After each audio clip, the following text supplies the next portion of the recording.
आज 3 एप्रिल आहे। साहजिकच आहे 3 एप्रिल म्हटल्यानंतर काल 2 एप्रिल होती।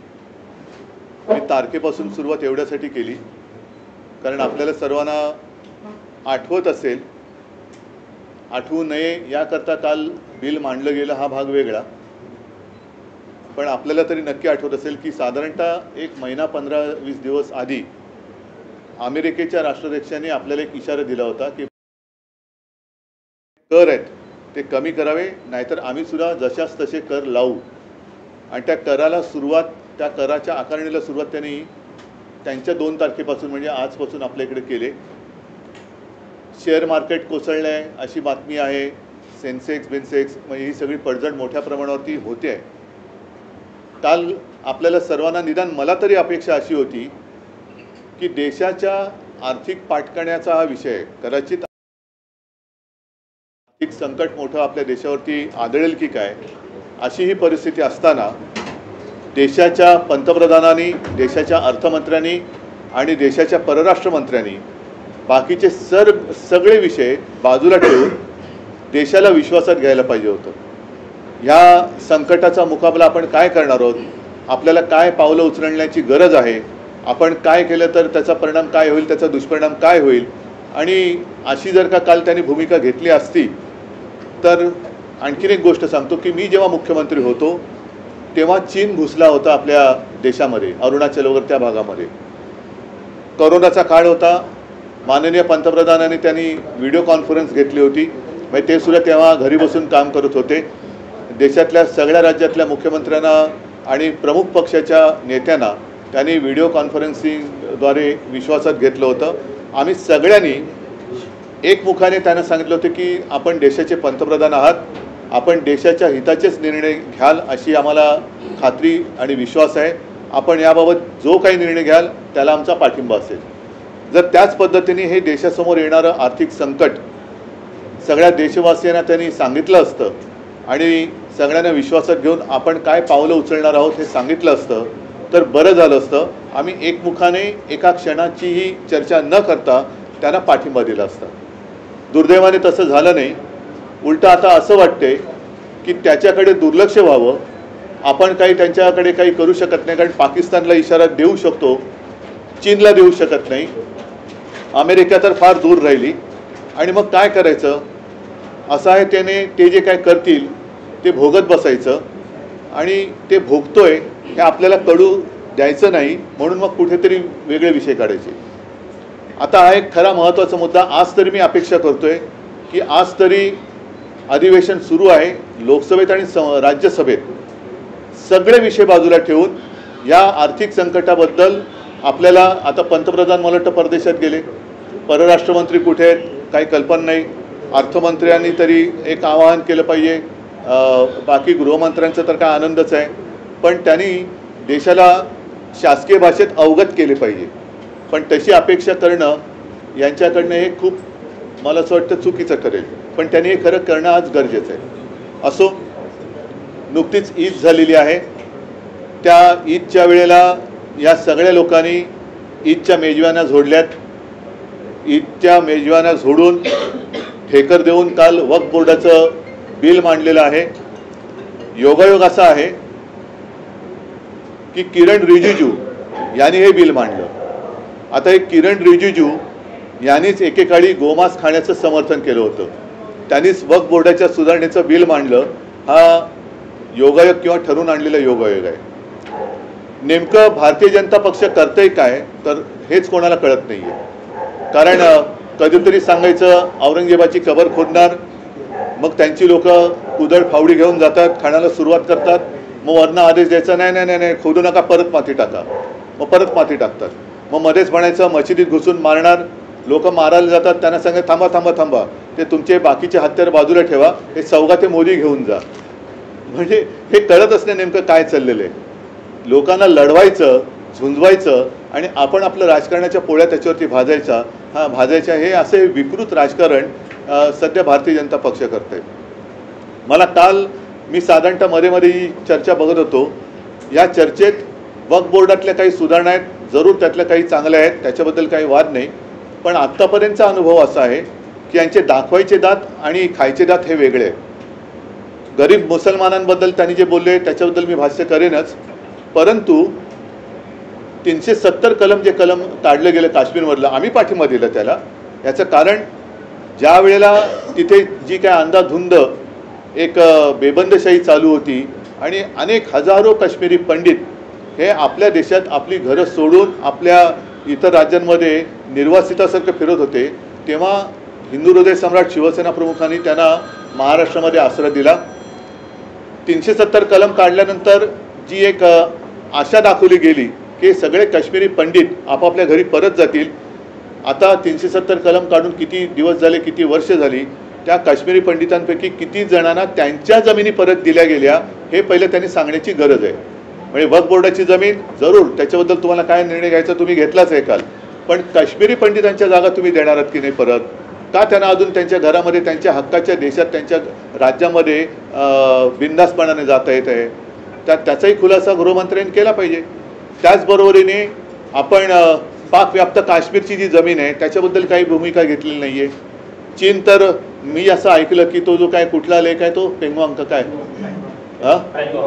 काय आहे पेंगॉंग लेक, तिथला जवळपास 40,000 वर्ग किलोमीटरचा भूभाग त्यांनी व्यापलेला आहे. आपण कोणीच त्याच्याबद्दल बोलत नाही आहे. ठीक आहे, वक्फ बोर्डाच्या जमिनी तुम्ही त्या ताब्यात घेणार असं दिसतंय, म्हणजेच काय की जमिनीवरती तुमचा डोळा आहे. बरं, कालची सगळ्यांची जर का भाषणं ऐकली तर मला वाटतं देशाच्या इतिहासात पहिल्या प्रथम देशाच्या संसदेत मुस्लिम समाजाचा कळवळा आणणारी भाषणं ही म्हणजे अतिशयोक्ती करायची झाली तर जिनांनाही लाजवेल अशी मुसलमानांची बाजू घेणारी भाषणं ही खुद्द अमित शहापासून त्यांच्या सर्व मित्रपक्षांनी काल केलेली आहे. मग हे बिल नेमकं मुस्लिमांच्या विरोधात आहे का मुस्लिमांच्या बाजूने आहे? जर मुस्लिमांच्या बाजूने असेल तर त्याला विरोध करणारे आम्ही हे हिंदुत्व सोडणारे कसे? कारण मुसलमानांची ज्या पद्धतीने तुम्ही काल बाजू मांडले की गरीब मुसलमान को ये होगा, मुस्लिम महिलाओं को ये करेंगे, अमुक करेंगे, तमुक करेंगे, मग हिंदुत्व आम्ही सोडलं का तुम्ही सोडलं? कारण आमच्यावरती जो काय आरोप करताय की बाळासाहेबांचे विचार काय आहेत? बाळासाहेबांचे विचार 95 साली जेव्हा या राज्यामध्ये सत्ता आली होती तेव्हा इथेच BKC हिंदू हृदय सम्राटांनी त्या मुस्लिम लोकांना मोठा त्यांचा जो काही इस्तेमा म्हणून उत्सव असतो तो करण्याची परवानगी दिली होती. आज तीच जागा ह्या लोकांनी बरोबर व्यापारासाठी बुलेट ट्रेनच्या घशात घातलेले. हे तुमचं हिंदुत्व आहे आणि तुम्ही आम्हाला बाळासाहेबांचे विचार शिकवणार? म्हणजे कालचे सगळे जे काय त्यांची भाषणं होती आणि सगळ्यात मला किरण रिजिजूंचं एक आश्चर्य वाटलं. अरविंद सावंत बोलल्यानंतर ते बोलले बालासाहेब के आप ये थे तब हमको ऐसा लगता था. रिजिजू साहेब, मला पण काल वाईट वाटलं की तुमच्या तोंडावर तुमच्या नाकावर टिचून नव्हे ठणकावून तुमचे मित्रपक्ष जदयूचे ते लल्लन सिंग बोलले, TDPचे त्यांचे कोणते नेते ते बोलले, एका पाठोपाठ एक त्यांची भाषणं झाली की आम्ही मुसलमानांच्या म्हणजे ते बोलले की हिताचं रक्षण करणार, आम्ही त्यांच्यासाठी अमुक करणार, आम्ही आणि हे असहाय्यपणाने म्हणजे असं चीन समोर किंवा अमेरिकेसमोर आपली अवस्था झाले तसं अमित शहा असतील, पियुष गोयल असतील, रिजिजू असतील, राजनाथ सिंग असतील, हे त्यांच्याकडे बघूही शकत नव्हते. खाली मान घालून लाचारीने हसत होते. मग ही काय परिस्थिती आली की त्यांचा आधार घेऊन हे राज्य करतायत. त्यांच्या तोंडावर हे ठणकावून सांगतायत की आम्ही मुसलमानांचं रक्षण करणार, आम्ही अमुक करणार, आम्ही तमुक करणार. मग तुम्ही उठून सांगताय की हे बिल आहे ते मुसलमानांच्या हिताचं आहे. मग नेमकं हे बिल मुसलमानांच्या हिताचं आहे तर मग माझा प्रश्न परत तोच आहे, तर हिंदुत्व आम्ही सोडले का तुम्ही सोडलेलं आहे? कारण आम्ही त्याच्यामध्ये काही सूचना सुचवू इच्छित होतो. जसं काल अरविंद सावंत यांनी भाषण केलं की प्रत्येक जाती धर्माचे ट्रस्ट आहेत, उद्या आमचे देवस्थानाचे मंदिरांचे काही ट्रस्ट आहेत, त्या ट्रस्टवरती जर तुम्ही गैर हिंदू मुद्दामून लादलात तर आम्ही सहन करू का? आम्ही नाही सहन करू शकत. मग तशा या वक्फ बोर्डावरती तुम्ही गैर मुसलमान टाकताय, तुमचा अधिकार आहेच, तो कोणी नाकारत नाही आहे. म्हणजे या विषयावरती काल रवीश कुमार यांनी एक अतिशय चांगला व्हिडिओ केला आहे आणि त्याच्यात त्यांनी असं म्हटलेलं आहे की चंद्रबाबू पूर्वी कधी मुख्यमंत्री होते तेव्हा नाव करायची तुम्ही बघा, त्याच्यात त्यांनी उल्लेख केला आहे. जर का मी चुकत नसेल तर शामशाबाद येथे साधारणतः 1100 एकर जमीन ही विमानतळाला दिली. आता ती विमानतळाला जागा देताना राज्य वक्फ बोर्डाची परवानगी घेतली होती का, केंद्राची घेतली होती का? नसेल किंवा असेल. थोडक्यात काय की तुम्ही हे बिल न आणता सुद्धा जे तुम्हाला करायचंय ते तुम्ही करत होतातच. म्हणजे एअरपोर्टसाठी जागा तुम्ही घेतलीच, त्याला कोणी काही विरोध नाही केला. वक्फ बोर्डाच्या मध्ये जर काही अफरातफर चालली असेल तर जरूर त्याला पायबंद बसला पाहिजे, नक्कीच त्याच्यावरती पारदर्शकता आलीच पाहिजे. पण काही गोष्टी ज्या आहेत ज्या उगाचच तुम्ही उकरून काढताय, जसं आता सगळं व्यवस्थित चाललंय, तुम्ही आता एवढं सरकार तिसरी टर्म तुमचं सरकार आलेलं आहे आणि देशाच्या विकासाच्या गोष्टी, रोजीरोटीच्या गोष्टी या सगळ्या बाजूला ठेवून अजूनही हिंदू मुसलमान, मग हिंदूंमध्ये मराठी अमराठी, मग मराठी माणसांनी खायचं काय, ही तुमची दादागिरी आम्ही नाही सहन करणार, अजिबात करणार नाही. आम्ही काय करायचं, आम्ही काय करणार, हे जर का तुम्ही आम्हाला आमच्यावरती लादणार असाल तर आम्ही ते सहन करणार नाही. आता त्याच्यामध्ये काल त्यांनी जी काही भाषणं केली, दोनपैकी एक गोष्ट खरं आहे, जर आम्ही हिंदुत्व सोडलं असं कोणाचं म्हणणं असेल, काही बाडग्यांचं म्हणणं आहे असं की आम्ही हिंदुत्व सोडले, ज्यांना गद्दार, जे गाणं गाजलं गद्दार, त्या गद्दारांचं म्हणणं जर का असेल की आम्ही हिंदुत्व सोडलं, मग काल तुमच्या आजूबाजूला जी मुसलमानांची तारीफ चालली होती तेव्हा तुमच्या शेपट्या कुठे गेल्या होत्या? तेव्हा तुम्ही काय सोडलं होतं? लाज सोडली होती, लज्जा सोडली होती, का तुम्ही बोलला नाहीत की आम्ही बाळासाहेबांचे विचार मानणार आहेत, आम्हाला हे मान्य नाही आहे, ही तुमची त्यांची चाललेली भलामण आहे, हे लांगुल चालन आहे, हे आम्ही मान्य करू शकत नाही, म्हणून आम्ही यातून बाहेर पडत आहोत, का बोलला नाहीत तुम्ही? आणि मग काही गोष्टी खऱ्याबरोबर खोट्या, जसं एक ती बातमी आलेली आहे, किरण रिजिजू जे बोलले की जर का मोदी सरकार आलं नसतं तर यांनी संसदेची जागासुद्धा हडपली असती. आता ही लोकसत्ता सामना नाही, लोकसत्तेच्या ऑनलाईनची बातमी आहे की वक्फ बोर्डाची वक्फ अमेंडमेंट बिल, वक्फ बोर्डाला खरंच संसदेची जागा बळकायची होती का, अशी ती लोकसत्ता ऑनलाईनची बातमी, त्याचं मी प्रिंटआउट काढलं आहे. त्याच्यात पुढे असं दिलेलं आहे की वक्फ बोर्डाने खरंच संसदेवर दावा केला होता का. दिल्लीतील वक्फ बोर्डाच्या एका वरिष्ठ अधिकाऱ्यानं नाव न सांगण्याच्या अटीवर सांगितले की मी 18 वर्षापासून दिल्ली वक्फ बोर्डात काम करत आहे, बोर्डाने संसद परिसर किंवा लगतच्या संकुलावर कोणताही दावा केलेला नाही, माननीय मंत्र्यांचा हा दावा खरा नाही. म्हणजे हे तुम्ही सगळे ही गोष्ट ही लावालावी का करताय तुम्ही? एका ठिकाणी आपण बघतो की जसं मी स्वतः परवा फोन केला होता, एक आमचा कार्यकर्ता आहे मुस्लिम पुण्यामध्ये, त्यांनी हिंदू एका व्यक्तीवरती अंत्यसंस्कार केले, मी त्याचं कौतुक केलं. आणि शिवसेना प्रमुखांनी कधी सगळे मुसलमान देशद्रोही आहेत असं कधीही म्हटलेलं नाही आहे, अजिबात म्हटलेलं नाही आहे. आज सुद्धा आमच्याकडे साबीरबाई शेख यांच्यासारखे अनेक कडवट देशनिष्ठ हे मुस्लिम कार्यकर्ते कार्यरत आहेत. आता त्याच्याबद्दल एकदा भाजपने जाहीर केलं पाहिजे.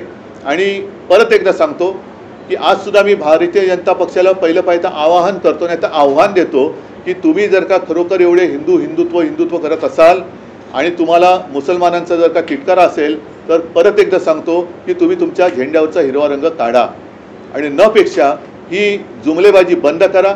गरिबांमध्ये ह्या मारामाऱ्या लावालाव्या दरवेळेला ही भाजपाची वाईट सवय आहे की फटाक्याची वात पेटवायची आणि पळून जायचं, आणि तो फुटून सगळं झालं का मग मिरवायला यायचं की आम्हीच लावली होती वात. पण वाट लागली त्याची जबाबदारी कोण घेणार?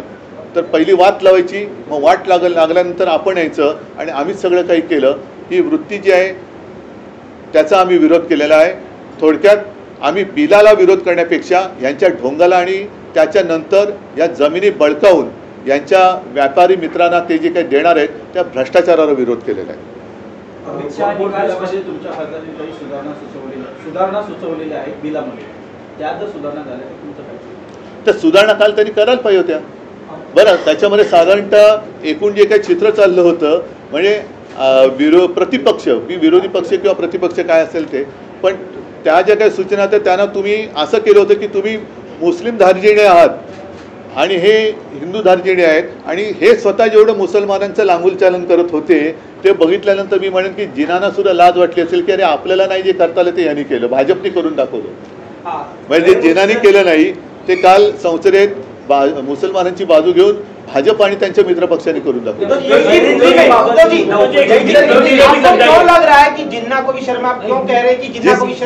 जिस तरीके से कल भाजपा के नेतागण या शीर्ष नेता या वरिष्ठ मंत्री, उसमें अमित शाह जी भी थे, किरण रिजिजू, फिर उनके जो नए नए दोस्त हैं टीडीपी हो या जेडीयू, जिस तरीके से उन्होंने मुस्लिम समुदाय का समर्थन किया, हम नहीं चाहते कि वो विरोध करे, लेकिन अगर आप हमें बार बार कहते हो कि आपने हिंदुत्व छोड़ा, तो कल आपने क्या छोड़ा था?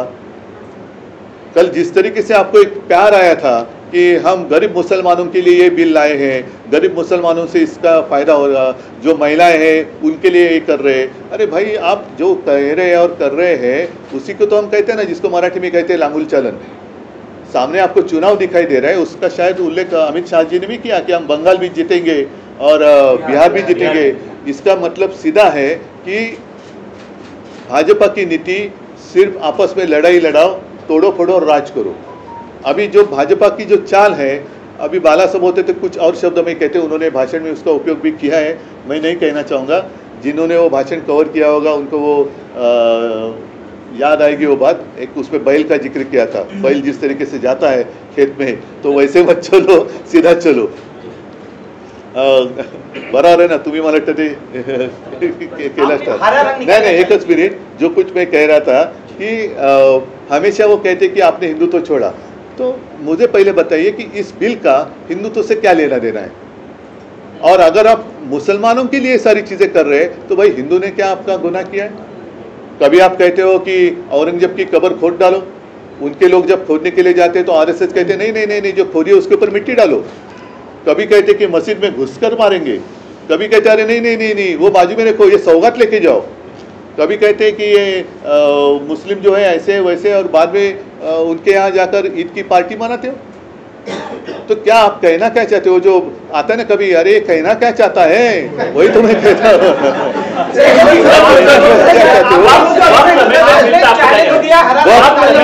वक्त की जो बात है उसमें कुछ चीजें जरूर अच्छी है ना, मैं नहीं कहता, उसमें पारदर्शिता तो होनी चाहिए। अगर जहाँ भी कुछ गलत है तो गलत है, उसका समर्थन मैं या मेरी शिवसेना कभी भी नहीं करेगी। लेकिन आप जिस तरीके से वो पेश कर रहे थे, तो क्या पहले आपको भी समझ में आया है कि हम क्या कर रहे हैं? मुसलमानों के हित में कर रहे हैं कि उनके खिलाफ कर रहे हैं? ये तो पहले बताओ। और हमारा जो डर है कि आज आपने वक्फ बोर्ड की जमीन पर आपकी आंख है, हमारे जो मंदिर का ट्रस्ट है उनके पास भी काफी सारी जमीन है, क्रिश्चियन लोगों के पास जमीन है, गुरुद्वारा के पास होगी, बौद्ध विहार के पास होगी। अगर आप मुसलमानों की बात आज कर रहे हैं, कल हमारे ऊपर भी आपकी नजर आएगी। और फिर व्यापार आप करना चाहते हो तो सीधा करो, और अगर जमीन ही चाहिए तो जाओ ना, वहाँ चीन जहाँ घुस गए हैं वहाँ की जमीन दे दो अपने दोस्तों को। वहाँ की कश्मीर में जो पाकिस्तान घुस गया है वहाँ की जमीन आपके दोस्तों को दे दो। तो ये सिर्फ जमीन के लिए उन्होंने ये बिल लाया है, जिसका मैंने कहा ना, हमने बिल का विरोध नहीं किया है, हमने भ्रष्टाचार का विरोध किया है, हमने उनकी जो नौटंकी है उसका विरोध किया है। और इससे गरीब मुसलमान या गरीब हिंदुत्व का तो कोई लेना देना नहीं है। इससे हिंदुओं को क्या फायदा होने वाला है?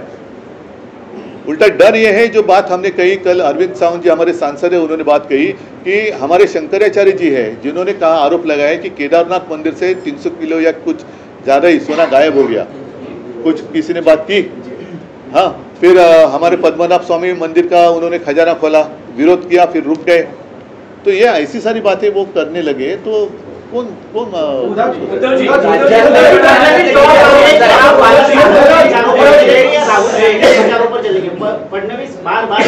पहले फडणवीस को मैं पूछना चाहता हूं कि आप अटल जी के विचारों पर चलेंगे या नवाज शरीफ के विचारों पर या जिना के विचारों पर चलेंगे? क्योंकि कल जितनी सारी बात हुई है वो जिना से भी बढ़कर हुई है। तो क्या आप जिना की ओर चल रहे हैं? और बाला साहब की विचारधारा, शायद आप छोटे थे, बच्चे थे, तो बाला साहब ने इज्तिमा के लिए जो जगह दी थी, जो आपकी सरकार ने बुलेट ट्रेन को दे दी। फिर इतना ही नहीं, अगर मैं गलत नहीं कहूँ तो उस समय बाला साहब ने कहा था मनोहर जोशी जी को और गोपीनाथ मुंडे जी को कि जितने सारे लोगों के प्रार्थना म्हणजे ज्याला आपण प्रार्थना स्थळ म्हणतो, मग त्याच्यात मंदिर असेल, दर्गा असेल, काही असेल, जितने लीगल है उनको और FSI दे दो। तो ये बाला साहब ने कहा था। तो बाला साहब के विचार, पहले आप बच्चे थे उस वक्त, आप हमें मत सिखाओ। हम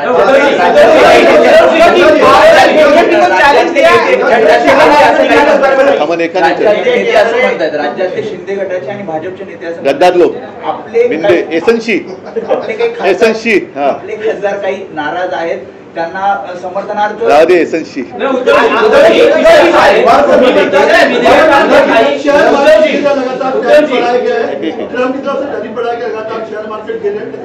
हाँ, ये काफ़ी महत्वपूर्ण बात है।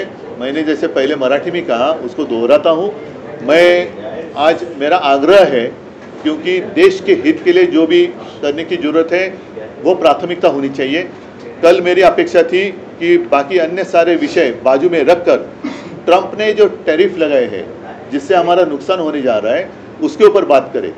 कल की पूरी चर्चा के दौरान पता नहीं शायद अर्थमंत्री थी या नहीं थी, परराष्ट्र मंत्री दिखाई दिए या नहीं दिए, प्रधानमंत्री थे या नहीं थे, लेकिन आज बाकी सारे विषय बाजू में रखकर आज राज्यसभा और लोकसभा में ये जो संकट हमारे ऊपर मंडरा रहा है उसके लिए हम क्या करने जा रहे हैं, क्या करना चाहिए, सबको अवगत करना चाहिए। और मैं भरोसा विश्वास दिलाता हूं कि देश के हित के लिए अगर आप कुछ वहां करना चाहते हो कि नहीं अमेरिका ने ऐसे किया तो हमें ये करना पड़ेगा, तो हम उसका समर्थन करेंगे, लेकिन ये करो, ये देश के हित के लिए।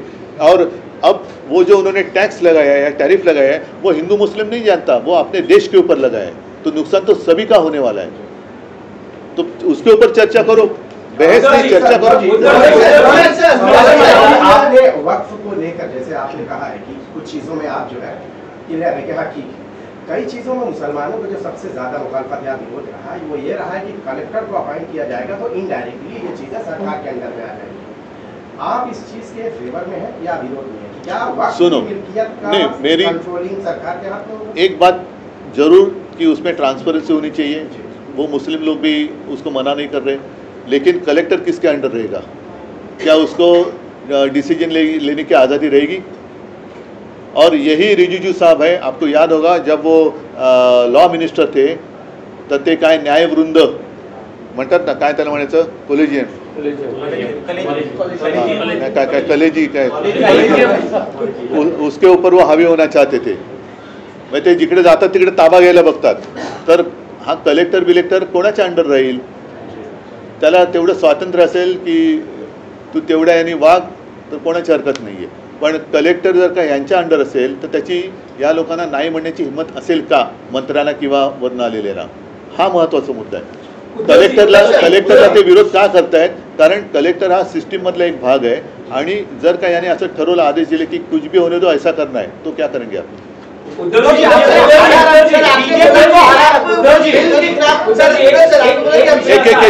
तुम्ही असं म्हणालात की विधेयकात अनेक काही गोष्टी चांगल्याही आहेत, काही गोष्टी सुधारणा तुमच्या खासदारांनी सुचवल्या होत्या, तर आज तुम्ही एनडीए मध्ये नाही आहात, तर तुम्ही इंडिया अलायन्स मध्ये आहात, त्यामुळे नाईलाजास्तव तुम्हाला या विधेयकाला विरोध करावा लागतो। नाही, असं नाहीये बघा, मी उगाच कोणाचं अंधपणाने समर्थन किंवा विरोध करणाऱ्यातला नाहीये की काँग्रेसचा दबाव आहे, अजिबात नाहीये, भाजपचा दबाव आहे, अजिबात नाहीये। मला जे काय वाटतं, मला पटतं ते मी करतो, आणि मला असं वाटलं की ज्या पद्धतीने भाजपाची पावलं पडतायत ती, आज तुम्ही वक्फ बोर्डावरती नियंत्रण आणताय, आणा, हरकत नाही, त्याच्यात पारदर्शकता आणायची असेल तर जरूर आणा, पण उद्या तुम्ही हे हिंदूंवरती आणाल। बरं, आधीच आमच्या देवस्थानाची जागा ही मराठवाड्यात असो किंवा आणखीन अनेक ठिकाणी ही हडपली गेलेली आहे, त्याच्याबद्दल तुमच्याकडे काय आहे? बरं, आता जर का तुम्ही आम्ही हिंदुत्व सोडलं म्हणताय आणि तुम्ही हिंदू आहात असं तुमचा जर का दावा असेल किंवा हिंदुत्वाचे तुम्ही राखणदार आहात, तर मुसलमानांची एवढी तुम्ही बाजू घेताय, तर हिंदूंमध्ये गरीब नाही आहेत का? त्या गरिबांसाठी तुम्ही काय करताय? काय तुमच्याकडे?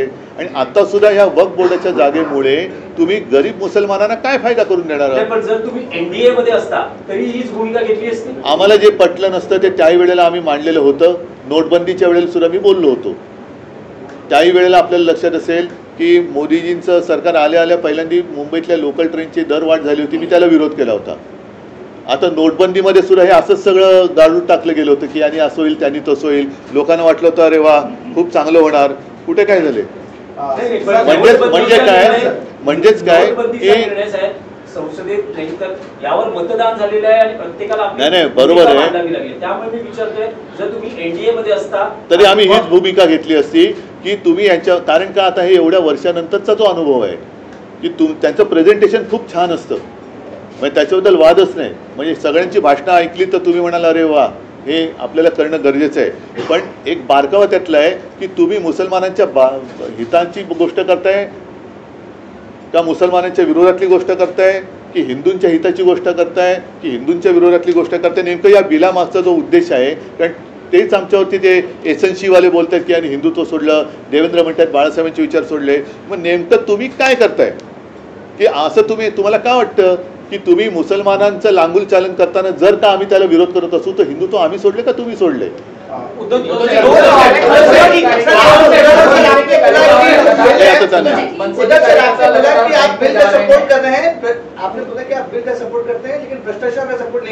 सुनो, बिल का नहीं, मैंने क्या कहा, बिल का सपोर्ट नहीं कहा मैंने कहा मैंने बिल का ही विरोध नहीं किया मैंने इनका जो ढोंग है, नौटंकी है और भ्रष्टाचार है उसका मैंने विरोध किया है।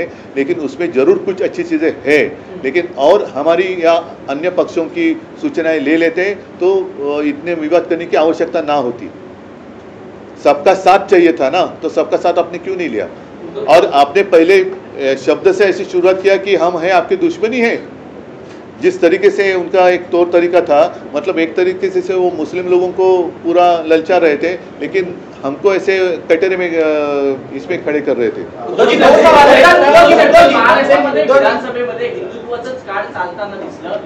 पण आता नाही पण आता एवढ्यात निवडणुका होतील असं मला नाही वाटत। महापालिका निवडणुकीमध्ये तुमच्या या म्हणजेच काय, नाही अजिबात नाही होणार। पण यावेळेला भाजपने मुसलमानांची बाजू घेतलेली आहे, हेच तर मी सांगतोय। यावेळेला मुसलमानांची बाजू ही भाजपने घेतली आणि म्हणून जिनांना लाजवेल अशी भाषणं काल भाजप आणि त्यांच्या मित्रपक्षाने केलेत। त्याच्यामुळे आता हिंदूंनी जागा व्हायला पाहिजे की अरे आपण यांना निवडून दिलं पण हे मुसलमानांची बाजू घेत आहेत। कधीतरी रामनवमीला राम मंदिर किंवा हिंदू वस्तींमध्ये यांनी काय वाटलंय का? हनुमान जयंतीला वाटलंय का? होळीच्या वेळेला काय पुरणपोळ्या वाटल्यात का? मग सौगाते मोदी वाटताय ही कोणाची बाजू आहे? म्हणजे सगळेच जण बरोबर त्या वेळेपुरते पाहिजेत। आणि काल त्यांच्या तोंडावर ठणकावून मी परत सांगतोय की कोणाची हिंमत नाही झाली, त्यांनी तोंडावर ठणकावून सांगितली जदयू आणि त्या TDP वाल्यांनी की ते मुसलमानांचे तारणहार आहेत, आम्ही त्यांच्या हक्काचं रक्षण करू। कोणाची एकाची हिंमत नाही झाली की असं बोलू नका, हे नाही चालणार, आम्ही हिंदू आहोत।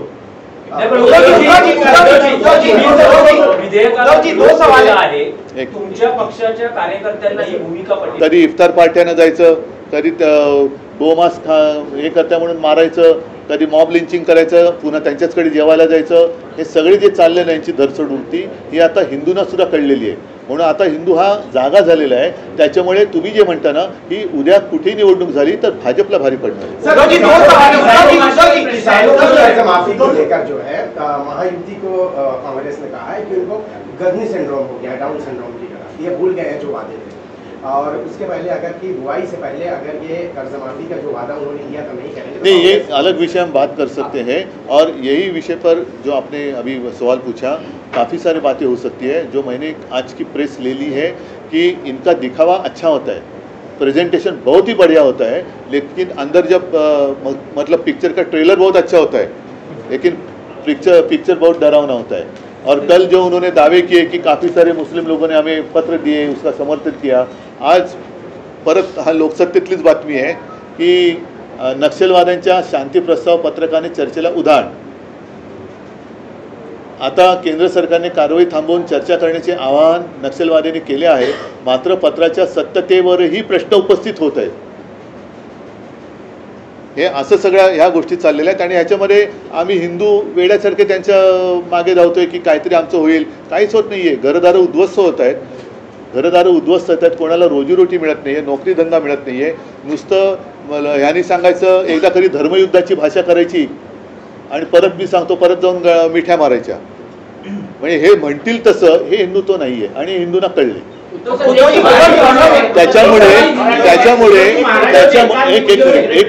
त्याच्यामुळे मी भाजपला खरंच धन्यवाद देईन की कालचं त्यांनी तो जो काय वक्फ बोर्डाचा विषय घेतला, त्याच्यामुळे देशातल्या तमाम हिंदूंसह सगळ्यांचे डोळे उघडले की भाजपचं खरं रूप काय हे लोकांच्या समोर आलं। बीजेपी को अपना हरा झंडा निकालना चाहिए। हरा झंडा नहीं, झंडे पर अगर वो हिंदुत्ववादी है और हमारे ऊपर जो आरोप लगाते हैं कि आपने हिंदुत्व को छोड़ा, तो आपको अगर इतनी नफरत है तो आप हरा कलर निकालो ना।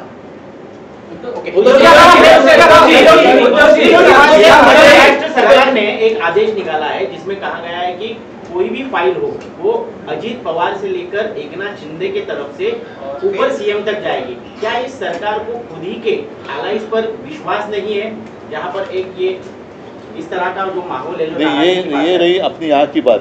लेकिन मैं और एक बार बात दोहराऊंगा कि कल जिस तरीके से उन्होंने उनके जो अलायंस की पार्टी है आरजेडी या जेडीयू आणि टीडीपी, और जिस तरीके से उन्होंने सीना तान कर कहा कि वो मुसलमान के हित की रक्षा करेंगे, कोई एक की भी हिम्मत नहीं हुई, ना अमित शाह की हुई, ना राजनाथ जी की हुई कि उन्होंने कहा था कि ऐसे नहीं कहना चाहिए, हम ये हिंदुत्व के खिलाफ है, चुप बैठो। नहीं कह सके क्योंकि वो लाचार है, उनकी जरूरत, उनकी सहायता लेके वो सरकार चला रहे, वो क्या हमें हिंदुत्व सिखाएंगे। आता हा एकच मुद्दा आहे, हा 1914 आपला 2014 ज्या वेळेला आम्ही हिंदूच होतो आणि युती भाजपने तोडली होती, आम्ही नव्हती युती तोडली, आणि तेव्हा स्वतंत्र भाजपाचा हा स्वतंत्र फेकूनामा होता, नाही काय जाहीरनामा होता, त्याचं हे कव्हर आहे, त्याच्यामध्ये हे वाक्य आहे, हे ह्या वाक्याचा अर्थ कोणीतरी मला माहिती आहे, आता तुम्ही हास्यजत्रा बघत असेल तर ते आहे ना सुमारियाचं वगैरे, कोई मुझको मुझे कान में आकर ऐसा करके बता बरं तर ह्या शब्दाचं हे मुस्लिम धार्जिणे हिंदू धार्जिणे कोणाचं आहे, त्यांनी सामाजिक न्याय या सदरात म्हटलेलं आहे की वक्फ बोर्डाच्या जमिनींवर घुसखोरी करणाऱ्यांवर कारवाई करून या जमिनी परत करणार, ज्या प्रकरणात न्यायालयाने बोर्डाच्या बाजूने निर्णय दिले आहेत त्याची काटेकोरपणे अंमलबजावणी करणार। आता त्या भारतीय जनता पक्षाचा जाहीरनामा आहे, फडणवीसांना विचारा हे कोणाच्या पावलावर पाऊल टाकून तुम्ही वचन दिलं होतं, जिनाच्या की अटलजींच्या? हे मोहम्मद अली जिनाच्या पावलावर पाऊल टाकून तुम्ही वचन दिलं होतं की अटलजींच्या पावलावर पाऊल ठेवून का मोदींच्या नवाज शरीफचा केक खाल्ल्यानंतरचं पाऊल आहे?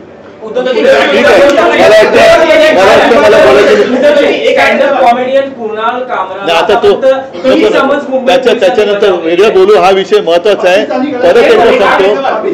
परत एकदा सांगतो की कालच्या वक्फ बोर्डाच्या चर्चेवरनं भाजपचं खरं रूप हे देशातल्या जनतेला कळलेलं आहे, त्याच्यामुळे आता हिंदूसुद्धा, त्या हिंदूंचे पण डोळे उघडलेत, मुसलमान, ख्रिश्चन, शीख, कारण काल त्या कोण कौर आपल्या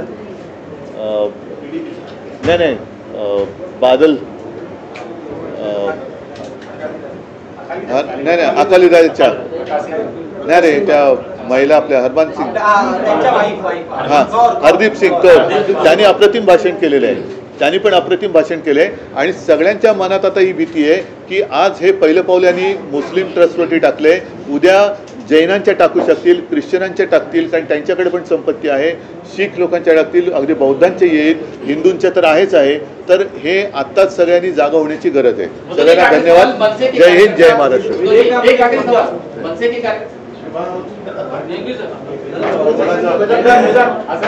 कोणाचा वाढदिवस